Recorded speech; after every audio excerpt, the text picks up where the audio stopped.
నేను rally for oxygen పేరులో 11 లక్షల మొక్కలు నాటాలని 5 సంవత్సరాల 8 దేశాల ప్రపంచ ప్రయాణం చేస్తున్నాను.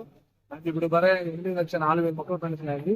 సో ఈ ప్రయాణంలో తమిళనాడు నుంచి స్టార్ట్ చేసి Tamil Nadu to Ladakh via Madhya Pradesh, Ladakh Nepal to Bangladesh నుంచి ఇప్పుడు ఆంధ్ర వస్తున్నాను. సో ఇంకా next Burma, Myanmar, Bangkok, Vietnam వెళ్ళి 2028 ఢిల్లీ ఇంటర్వ్యూలో ట్రావెల్ కంప్లీట్ చేస్తున్నాను. अच्छा